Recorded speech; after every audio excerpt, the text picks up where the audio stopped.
28 years later, and these full frontals are out of control.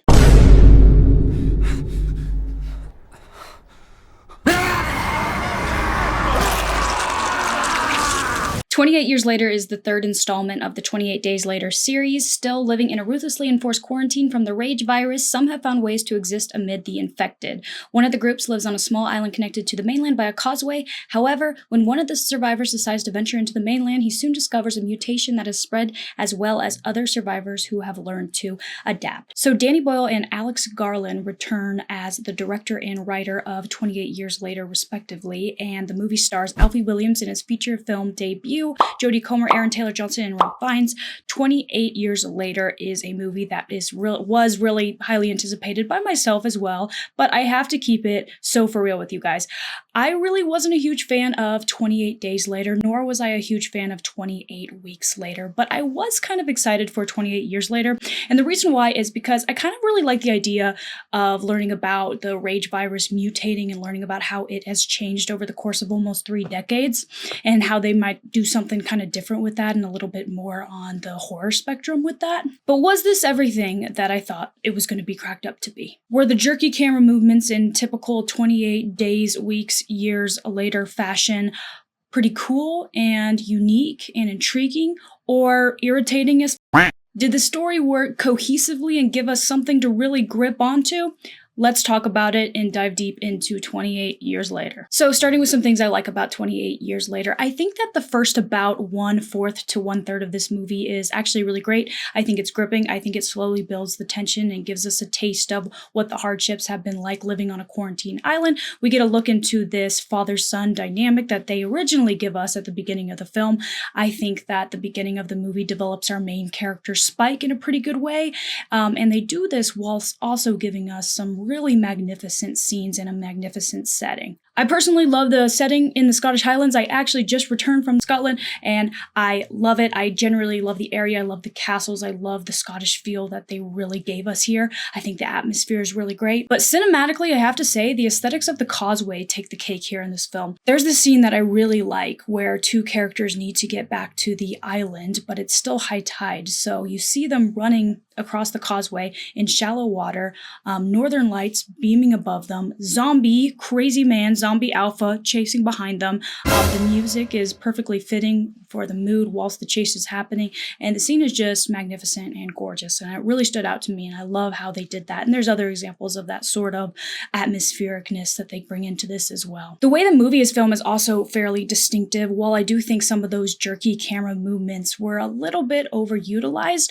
they do succeed in conveying this sense of realism and chaos that I think does resonate with the viewer. This movie was primarily filmed using iPhones, specifically the iPhone 15 Pro Max, which I think is way cool and way impressive. So I think filming-wise, the visual aspects, camera techniques, shot composition, and visual storytelling really excelled here in 28 Years Later. However, the story itself, not so much excelled, in my opinion. Something that really frustrated me about this movie is that I felt it was a little all over the place. Let me explain. So we start off with this father-son duo. He takes his son to the mainland for the first time. They encounter all sorts of horrors, and then they come back, and then the movie all of a sudden flips its focus from the father-son duo to the mother-son duo. The mother is obviously sick. She can't really remember basic things, and the son really wants to get her help. So he hears about this doctor that is on the mainland, and he wants to take his mother to see the doctor to see if she can get better. The father-son have this fight that escalates rather quickly, and the son ends up sneaking out onto the mainland with his mother. A valiant goal, Spike, but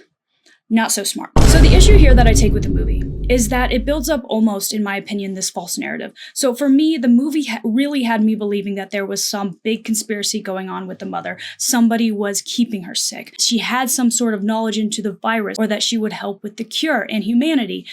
Whatever it may be.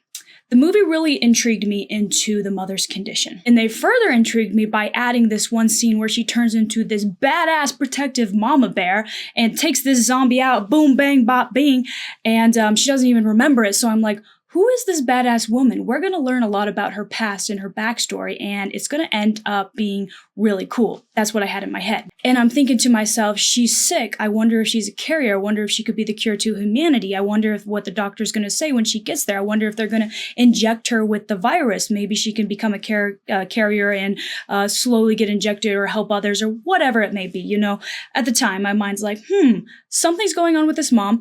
I need to know what it is. But when we finally find out what is going on with her and how things unravel for her, for me, it was such a huge letdown.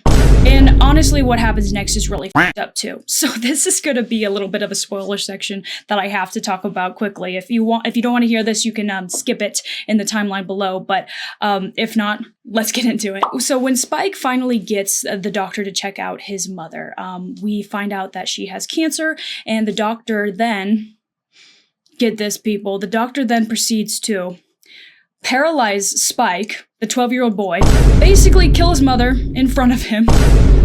Granted, she agreed to this, okay, it was putting her out of her misery, but he did this in front of a 12-year-old boy. Skin and remove the bulk tissue so that she's now just a skull, and proceeds to hand the skull to the 12-year-old son, Spike. Like, here's your mother's skull. I'm being kind to her. Like, how is a 12-year-old supposed to comprehend that? I know they're in tough times, but that's so f***ed up. Oh, and then they leave Spike, the 12-year-old boy, I know I'm gonna keep repeating that, with a newborn baby, brand new born, like maybe an hour ago.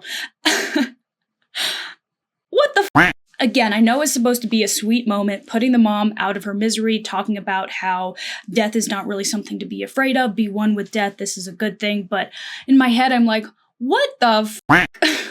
But honestly, the biggest disappointment here is really that the movie had me believing that the mom held some majorly significant role in the state of humanity, and that she was being kept crazy or forgetting things because she knew what people didn't want her to know. And that wasn't the case, so it kind of frustrated me that it didn't go as I wanted it to. But what are you gonna do? So not only was that a bit of a disappointment for me, but throughout this movie there was not one, not two, not three, but I believe at least 4 times that I at least can recall where people were very conveniently saved from immediate death. Lots of luck on this virus-ridden town. Lots of luck. So I have to say to you guys, I think the movie did start out really strong and intriguing, but it started to fall apart very slowly, for me at least. The character of Spike, I think, was really compelling and intriguing in the beginning, and it's kind of a coming-of-age story for him as well, but I think his decisions start to become more and more unreasonable as the movie progresses, making it kind of difficult for me to stay on the same page as him. And finally, the end scene had me saying, what the f***? First of all, I was extremely happy to see Jack O'Connell. I love him. I loved him in one of the most recent movies, Sinners, and I loved seeing him at the end, so that was great. But what the f*** was going on at the end there? If you haven't seen it, I'll explain it in 3 words. Tracksuits, ninja moves, chaos. It just felt a little bit random. Like, it made me laugh, but I'm not sure if that's what the writers intended me to do at the very end. I just sat there right after it finished and went, what the hell? I didn't hate it, but I was caught off guard. So maybe a mixed feeling there. But overall, guys, I have to be honest, this movie is really not a movie for me. I love the camera work here. I'm really impressed with it. I love some of the things that they did stylistically, and I do love the Scottish feel that we get throughout the movie, but I found that some of the aspects were a bit of a letdown for me. I felt that they built up some good tension that they really did absolutely nothing with. So I found the movie to be a bit anticlimactic, if you know what I mean. I'm gonna give this a 2.75 out of 5, and a lot of the positives is really because of the camera work and how it was really unique, and I really enjoyed watching that as the movie progressed. But I don't think that I'll ever revisit it, and again, take this with a grain of salt because I also am not a huge fan of this series in general, but let's see what the general consensus is. Oh, okay, it looks like I'm kind of with people here. We've got a 2.4 as the average rating. Yeah, story-wise, I really didn't like this. I'm not a huge fan of the series, so that's about right. 2.4 average rating, lots of 1s, some 5s. That's where I would be too. Yeah.